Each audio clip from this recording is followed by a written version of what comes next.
بسم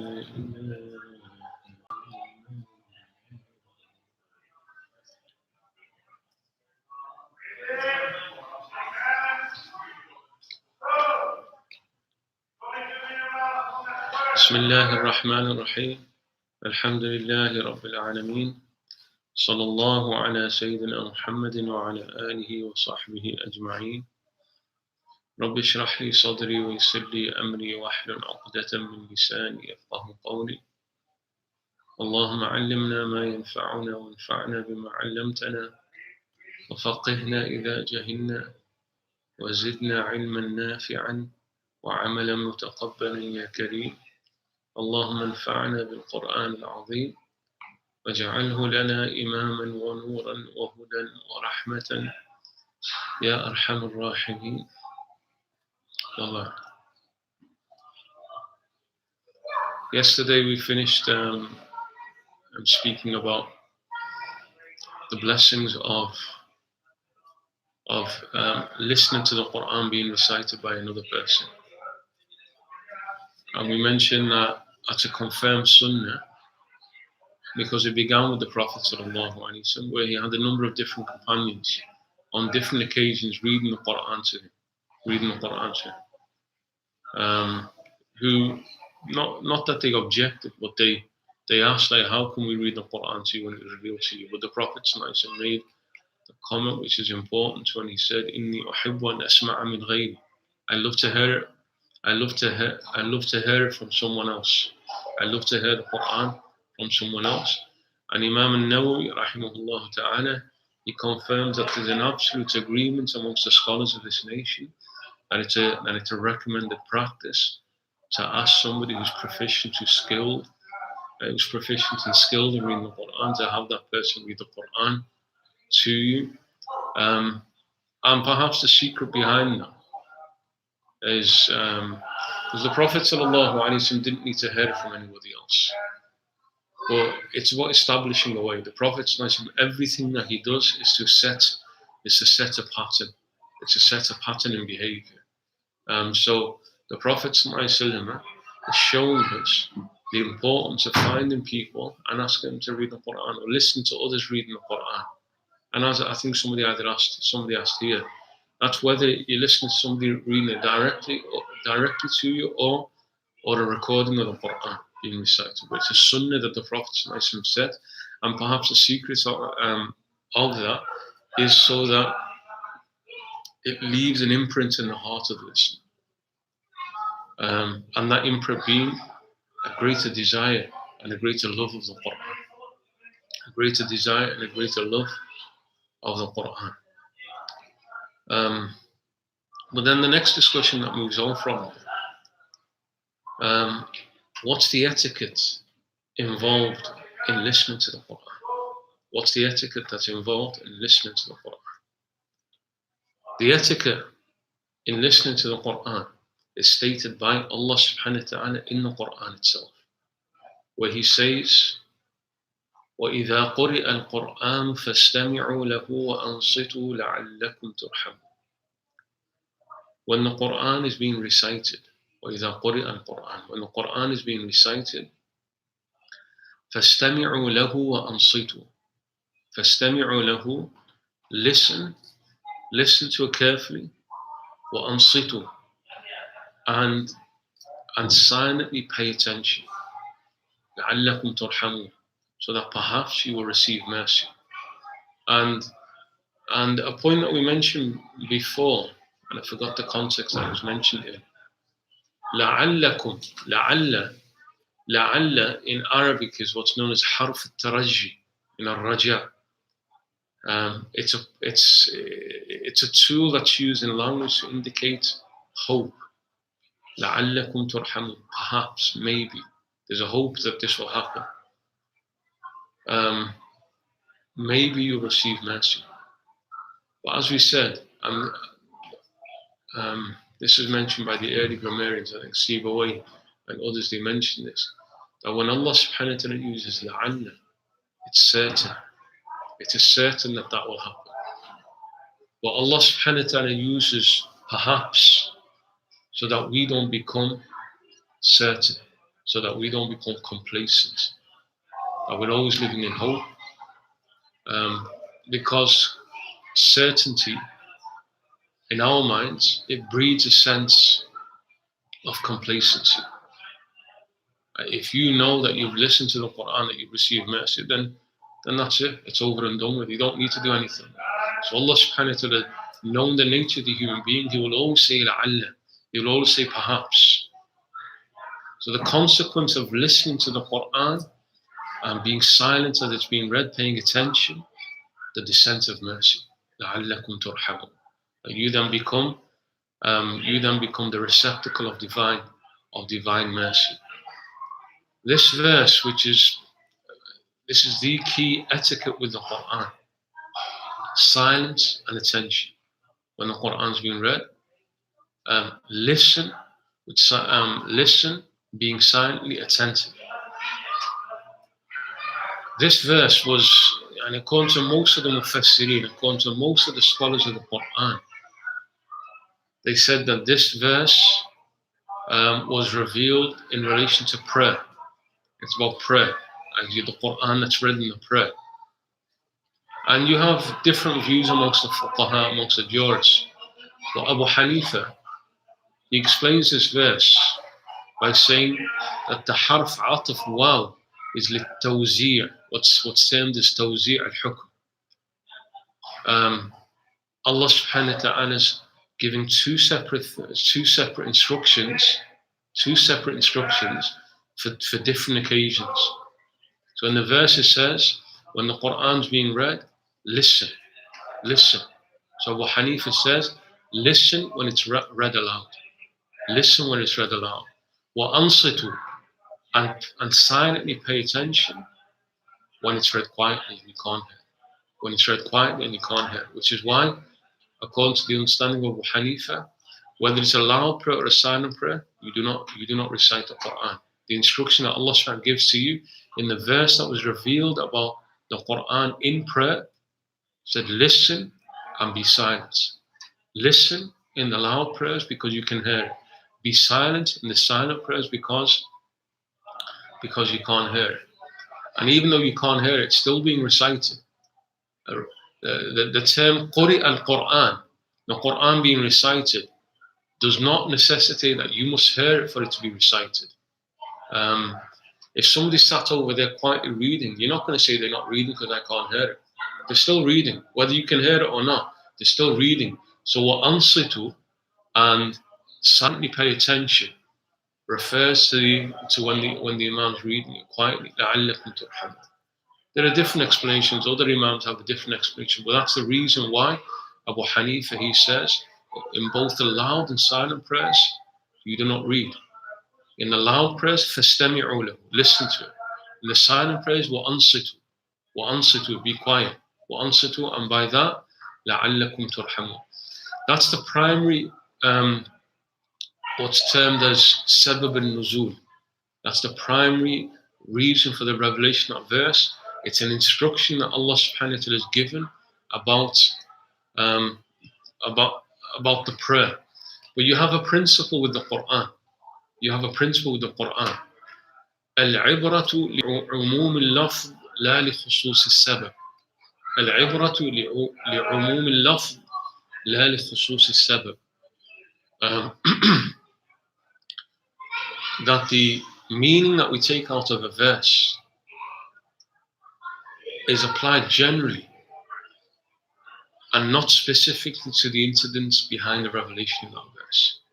So even though this verse was revealed by Allah subhanahu wa ta'ala, giving instructions about how to be with the Quran during prayer, it's not limited to that. Every verse in the Quran, which can be treated generally, we do not limit it to the reason for why it was revealed in the time of the Prophet. We apply it and extend it beyond that in all cases that are similar in nature. And there are many examples of that within the Quran. And in fact, most of the Quran is that way. It's rare that you'll find a verse in the Quran. It's rare that you'll find a verse in the Quran where it only applies to the particular incident that was the reason for the revelation. That's not the nature of the Quran. The nature of the Quran is that's not limited to the time of the Prophet sallallahu alaihi wasallam. And it's one of the key tools that makes the Quran salihun li jami' al-zaman wal makan. That makes the Quran suitable and applicable to every time and every place. If the meanings of the Quran were limited to whatever was going on in the time of the Prophet, then it has no relevancy to us. It's no longer relevant. So it becomes important that Allah reveals the Quran using a language that broadens it beyond. And so when Allah subhanahu wa ta'ala here says, وَإِذَا قُرِئَ الْقُرْآنِ, even though the primary purpose of revelation is prayer, it means any time and anywhere and any place that the Quran is being read, whether in prayer or out of prayer, فَاسْتَمِعُوا لَهُ, listen to it. وَأَنصِتُوا, and be silent, so that you receive mercy. فَاسْتَمِعُوا لَهُ وَأَنصِتُوا, both of them are orders from Allah subhanahu wa ta'ala. Listen and be silent. They're both orders from Allah subhanahu wa ta'ala. And again, the principle, and this is a principle that's mentioned in usul al-fiqh, in legal theory. Al-amru yaqtadi al-wujub ma lam yasrifhu anhu sarif. Or they express it in a briefer way. They say al-amru al-wujub illa li-sarif. So that order indicates that it's wajib. An order indicates that something is wajib, it's necessary, such that if you don't do it, you're sinful, unless there's something that changes that. Unless there's something that changes the nature of the understanding of that verse or that hadith, then if it comes as an order, then it means that it's required to be done. An example of something that changes. When you do your wudu, you wash your right hand and your right arm first and then your left. And you wash your right foot first and then your left. The Prophet ordered that. He ordered that. He said, إِذَا تَوَضَّأْتُمْ فَابْدَأُوا بِمَيَامِنِكُمْ. That's an order. When you do wudu, begin with the right side. That's an order from the Prophet. That principle would then mean that it should be wajib, that you have to begin with the right. And you have the right arm and the right foot. But what changes it? Because what's the rule? They said it's recommended. It's recommended. So why is it recommended when the Prophet ordered it? So because of ijma', because of consensus. Because there's no imam from this ummah who's understood that ayah or that statement of the Prophet as being necessary. So unless there's something to indicate a change, then if it comes as an order, it's treated as being wajib. And here it comes as an order. فَاسْتَمِعُوا لَهُ وَأَنصِتُوا.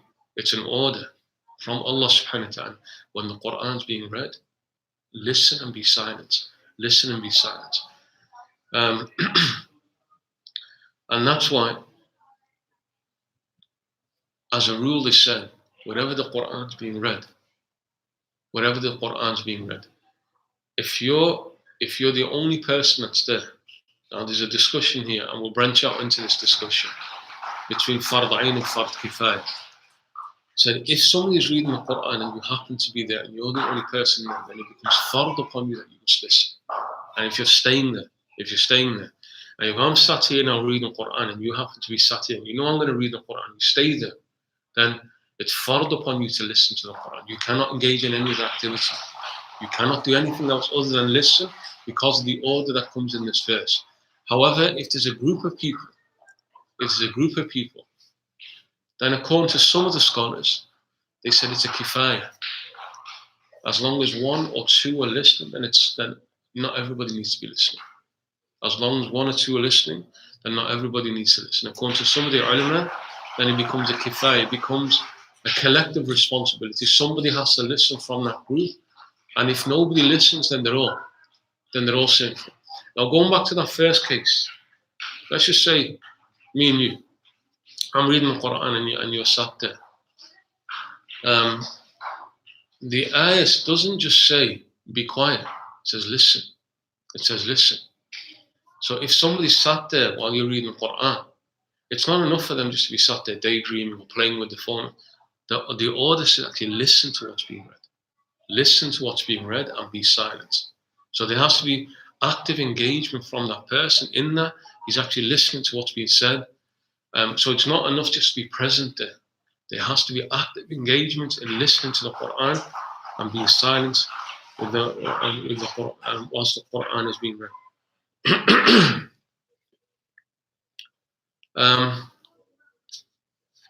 Just to read a mas'ala fiqhiyya, a legal issue, because I think this question came up before. What happens in the case where somebody's doing work around the house and she wants to listen to the Quran around? So here, a mas'ala that's mentioned in the book. صبي يقرأ في البيت وأهله مشغولون بالعمل. There's a young child. A child is reading the Quran in the house. The family members, they're busy. Like the mother's doing something around the house, the father's doing something else.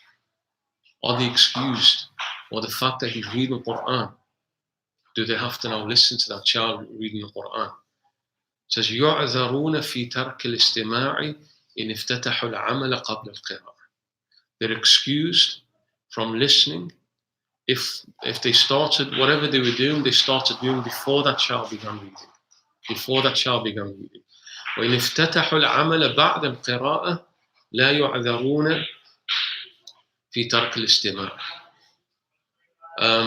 But if the child began reading first and then they started doing what they're doing, then they're not excused. And they would have to listen. They may be doing what they're doing, but they'll still need to be listening. They'll need to be actively listening to what's being read. And then Shaykh Abdullah Sirajuddin, he extends that. He says, وَكَذَا قِرَاءَةُ الْفِقْهِ عِنْدَ قِرَاءَةِ الْقُرْآنِ. The same by studying fiqh, reading some legal issues, while somebody else is reading the Quran. The same. If you're sat there and you're reading something, and then somebody started reading the Quran, then you're excused.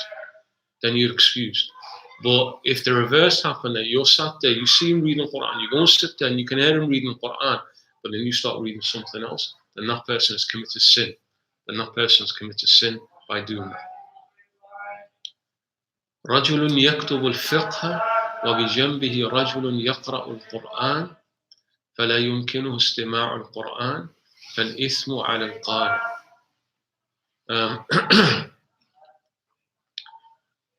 However, a slightly different point, similar but slightly different. A person sat there. Actually, it's the same point. A person sat there, like he's going over some fiqh points, like reading some fiqh masala or answering fiqh questions in a WhatsApp group, or and then somebody next to him starts reading the Quran. What we just mentioned there is that you're not required not to listen to that. But in some of the books, they said he's sinful for reading the Quran. He's sinful now for reading the Quran, because there you have somebody who should have been listening, but he was already doing something, and now you're reciting the Quran. So if people are doing things and you now sit in the middle of them, start reciting the Quran, they're not required to stop what they're doing, but you're now committing a sin in that you're reading the Quran in the presence of people who are not required to listen.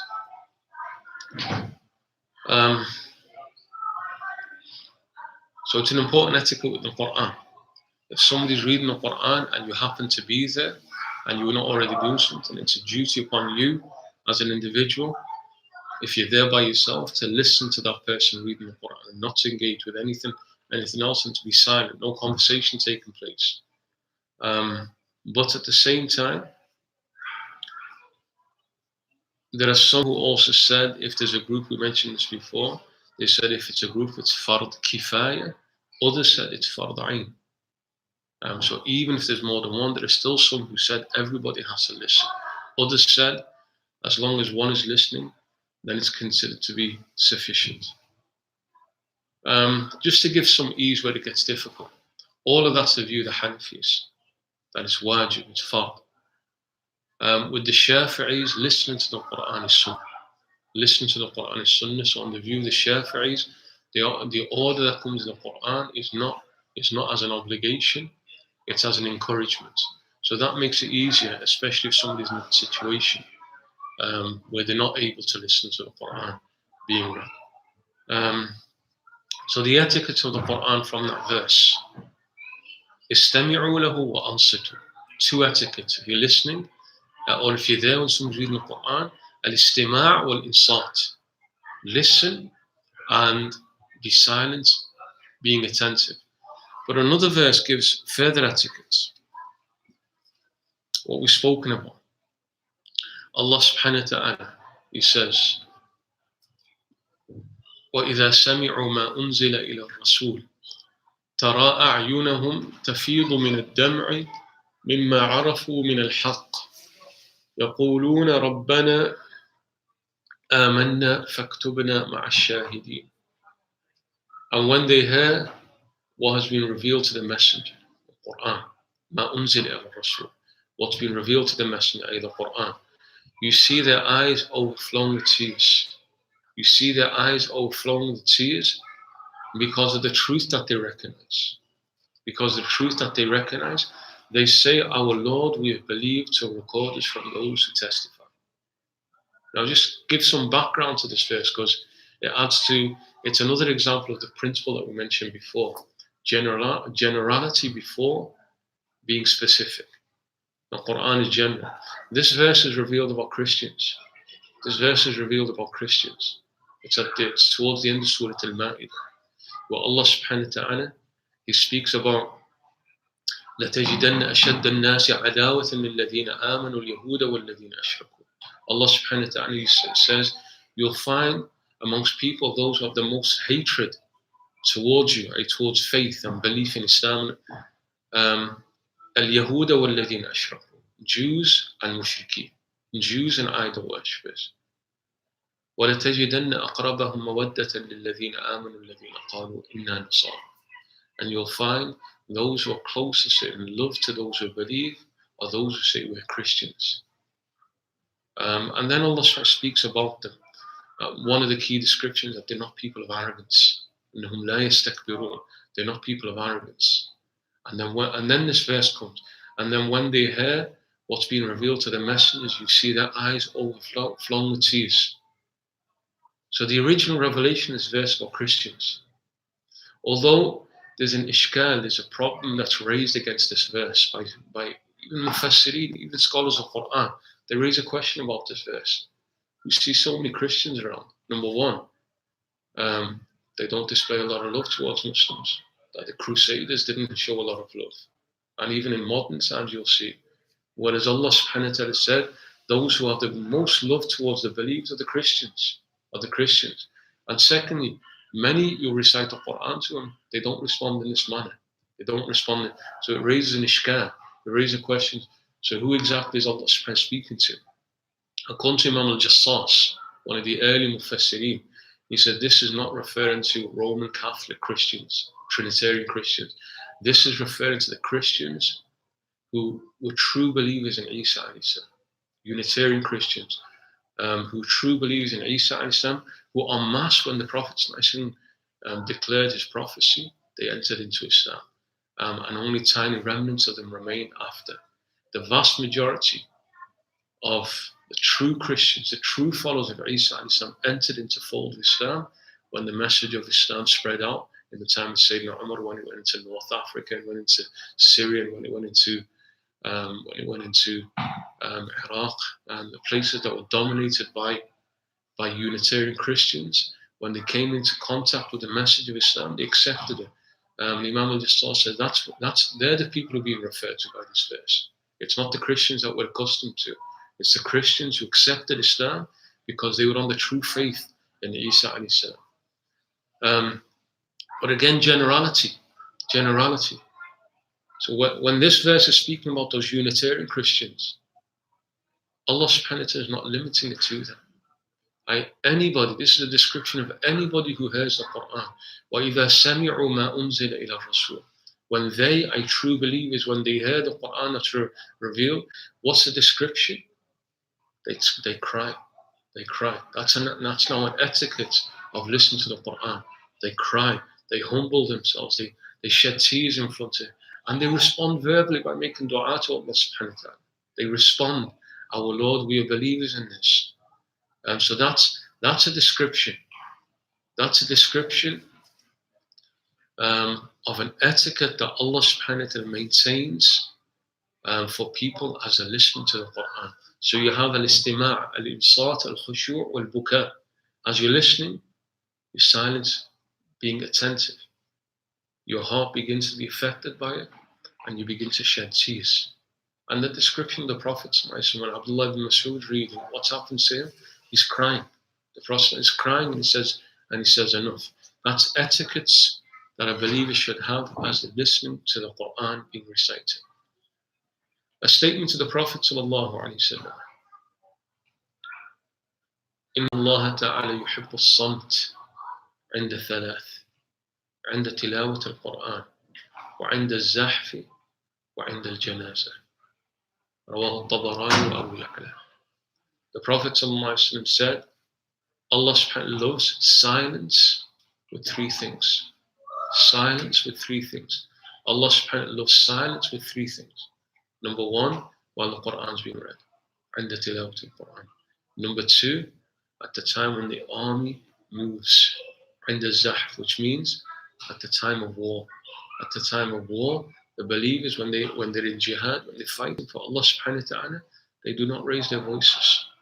They do not raise their voices. All that they're told, and this comes in the Quran, يا أيها الذين آمنوا إذا لقيتم فئة فاثبتوا واذكروا الله كثيرا لعلكم تفلحون. Allah speaks to the Muslim armies that when you go out, O believers, when you go out and you face the enemy, remain firm and do dhikr of Allah. Remain firm and do dhikr of Allah لعلكم تفلحون, so that you succeed. So as the believing soldiers are fighting, all Allah subhanahu wa ta'ala tells them, فَذْكُرُوا, do dhikr of Allah. Do dhikr of Allah as they're fighting. Here the Prophet said, silence. In the midst of war, they do not raise their voices. And the third, at the time of the janazah. At the time of the janazah, at the time when people are taking, Shaykh Abdul Sirajuddin says the meaning of when they're taking of janazah here is when people are washing the body. When they're washing the body, silence. Those who are washing the body are silence. As they're shrouding the body, silence. And as they're walking with the body to bury the body, silence. And silence here means not speaking about other things. That's why he then says, as comes in a hadith, as it's going to janazah and burying, the Prophet indicated, just keep on saying, La ilaha illallah, La ilaha, La ilaha, quietly, La ilaha illallah, La ilaha illallah. Although the Prophet he said silence, because people just unfortunately talk too much at the burials and they're smiling and laughing and joking and conversing, it's perhaps a good thing now to raise the voice. Raise the voice. Although the Prophet instructed us to be silent at janazah, it's better that people are doing loud dhikr than letting people talk. Because that's the worst thing that can happen. So although the Prophet told us at janazah, and for the Hanafi it's actually makruh to raise your voice at the burial whilst doing dhikr of Allah subhanahu wa ta'ala. It's makruh to do that. Although it's sunnah to do dhikr, so it's makruh to raise your voice, but to silence those who are speaking about worldly matters at the burial, it's perhaps better at these times that the voice is raised. Likewise, the Prophet sallallahu alaihi wasallam, he said, إن الله تعالى كره لكم ثلاثا اللغو عند القرآن والرفع الصوت في الدعاء والتخصر في الصلاة. The Prophet sallallahu alaihi wasallam also said, Allah subhanahu wa ta'ala hates you all doing three things. He hates that you do three things. One is al-laghu 'inda al-Quran. Al-laghu 'inda al-Quran just simply means messing about while somebody's reading the Quran. Messing about while somebody's reading the Quran. Doing something else while somebody's doing the Quran. Raising your voice when making dua and placing your hands on your hip when you're in prayer. So three things that the Prophet mentioned Allah dislikes. Al-laghu 'inda al-Quran. Messing around while somebody's reading the Quran. Right? It goes against the order of Allah subhanahu wa ta'ala. Pay attention. And shed tears, describing Rafa' as-sawti fi du'a. There you have some difference, but this statement to the Prophet is an etiquette that's mentioned about dua, that the better dua is that a person makes dua silently. And that comes in the Quran. Ud'u rabbakum تضرعا وخفية. Make dua to your Lord in a state of humility, lowliness, and silence. خفية and silent. The better dua is a silent dua. And the Prophet ﷺ also said, خير الدعاء الخفي وخير الرزق ما يكفي. The best dua is a silent dua, and the best rizq, the best provision is what's enough for you, whatever is enough for you. And then placing the hands on your waist, because it breaks the sunnah of folding the hands. And then likewise, the Prophet ﷺ, he mentioned,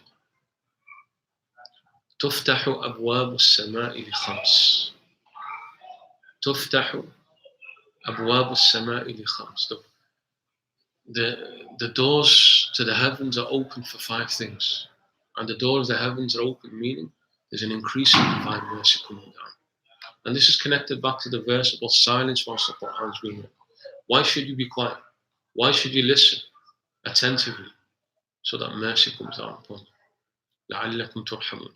One of the greatest increases in divine mercy is the Quran is being recited. And that's why the Prophet said there are 5 times when the doors to the heavens are open, flung wide open. There's an increase in mercy coming down. Number 1, قراءة القرآن. When the Quran is being read, doors to divine mercy into the heavens are open. لقاء الزحفين, the time of war. نزول القطر, when rain's coming down. Never forget that. Never forget that. When rain comes down, dua is a guaranteed acceptance. When it starts raining, make dua. And the Prophet, the first dua he taught us, when it starts raining, just say, صَيِّبًا نَافِعًا. It's 2 words. صَيِّبًا نَافِعًا. Which literally means beneficial rains. What it means there, you ask, oh Allah, make these rains beneficial.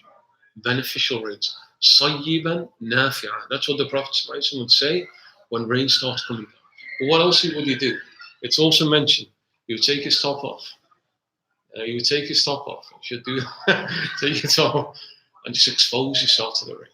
Expose yourself to the rain. The Prophet would do that. And he would say, this is a new creation from my Lord, freshly created by my Lord. So he'd expose himself to the creation of Allah subhanahu wa ta'ala. You're going to do that next time you start to take your top off. And so when the rain comes down, make dua. Dua is mustajab at that point. Dua is guaranteed acceptance. The 4th, da'wat al-madhloom. The doors to the heavens are opened when an oppressed person asks Allah subhanahu wa ta'ala. In other hadith, the Prophet said, there's no veil between Allah subhanahu wa ta'ala and the prayer of the oppressed. There's no veil. There's nothing that stops that prayer going to Allah subhanahu wa ta'ala. And the 5th, at the time of adhan. The doors into the heavens are open at the time when the adhan is made. So make a dua at that point. Make a dua at that point, because that dua will be accepted by Allah subhanahu wa ta'ala. So as you're reading the Quran, or as the Quran is being recited, listen to the Quran attentively, so that the mercy of Allah subhanahu wa ta'ala descends at that point. Wallahu ta'ala a'lam. We'll finish with that today. Walhamdulillahi Rabbil Alameen. Sallallahu ala Sayyidina Muhammad wa ala alihi wa sahbihi ajma'in. There's not going to be a class tomorrow because we have to program the Badr program tomorrow. So we have 2 more classes, which will be on Thursday and Friday. Friday will be the final session, because then we move into the last 10 days of Ramadan. Alhamdulillah. Any questions? So should you get a situation like this, and there's a child reading downstairs, very, and you walk into a class, and the child is reading, or a adult was reading. We should not have a class here, we should listen, or we should go downstairs and take the ball. Well, see, the first thing, mate, leave the child, just take it as an adult. If you're going to be reading Quran and you know people are doing things around, then it's always better you lower your voice. Because the verse now means that you're actually imposing something on others by that. You're now requiring that they've got to stop what they're doing. It's similar to if you're reading Quran aloud and people are listening, and you now come to an ayah sajda a verse of prostration. So it's better you lower your voice so that you don't require them to have to do the sajda. So if you're reading Quran, be considerate of others. And the description of the prayer of the Prophet at night, that he would read it such that the description says, كان لا يوقظ الوسنان كان يؤنس اليقظان ولا يوقظ الوسنان. That as he would read, he would bring joy to those who are awake, who would listen, but he wouldn't disturb those who are sleeping. And he read it at such a pitch that it wasn't so loud that it was disturbing, but those who are awake could enjoy that reading. So if you're reading Quran, just be considerate of others. It's an important thing. That's why they say it's makruh to pray around sleeping people. Makruh to pray around sleeping people. They said it's makruh if it'll disturb them. If you're reading it aloud and it'll disturb them. But if that person's already reading and there's a scheduled class going on, then it wouldn't be wrong to do that class, because that person should be aware. But if there's nothing scheduled, people reading Quran, and then you just sit down there and you start doing the class, then that shouldn't happen. That shouldn't happen. And then also, based upon what was said there, the reverse. Let's say this class is going on, somebody now just walks in, he starts reading Quran aloud. He's doing something that's forbidden. Right? As opposed to the reverse, somebody sat here reading Quran and there's no scheduled class, and we just sit down here and start discussing this, then we're doing it wrong at that point. Well, you could, I'm more likely to child's learning and in your own house, you could say to the child, lower your voice. Yeah, there's nothing wrong with or in a separate room, just read in a separate room. Yeah. But you want to watch the child, don't you? Just make sure he's reading, right? Yeah. Because you know what the kids are like. And the second question, Shaykh, is you mentioned that when you make the word, do it silently. Yeah. But you still move your lips and your tongue. Yeah. Whenever we say silent, you're actually reading. Yeah. I mean, that's an important point, because people just assume silent just means not even moving your tongue. You're not reading anything if you're not moving your tongue.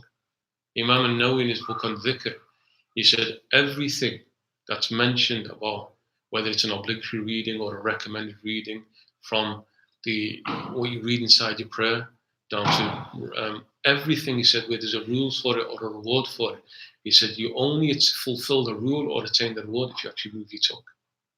If you have to move your tongue in order to fulfill the responsibility. Allahu Akbar. Any other question? No.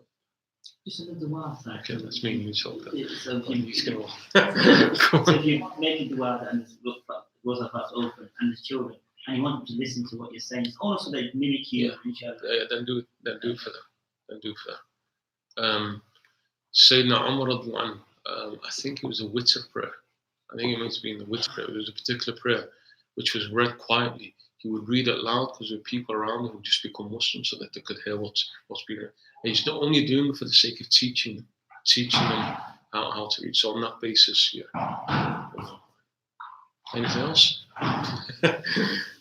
You like chores and stuff where you may be making some slight noise, so you might not be completely 100% sensitive. You still listen.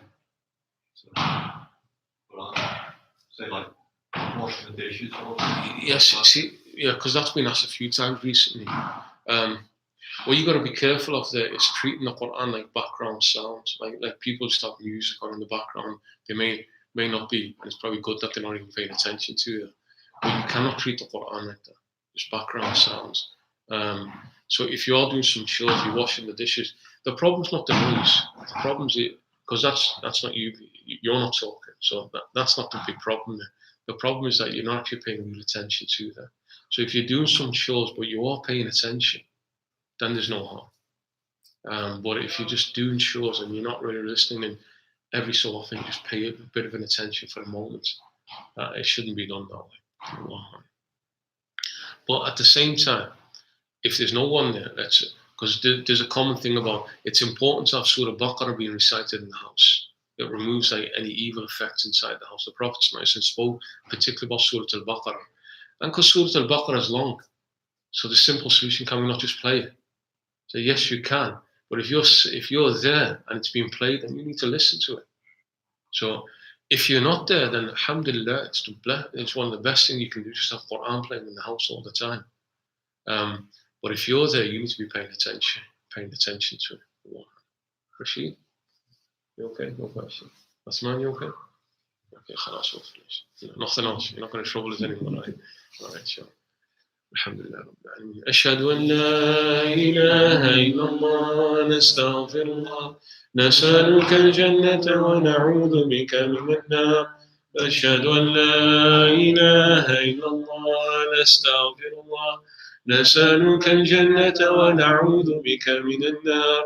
أشهد أن لا إله إلا الله نستغفر الله نسألك الجنة ونعوذ بك من النار.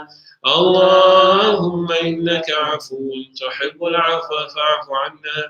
اللهم إنك عفو تحب العفو فاعف عنا. اللهم إنك عفو تحب العفو فاعف عنا يا كريم. وإلى حضرة النبي الفاتحة. بسم الله الرحمن الرحيم. الصراط المستقيم.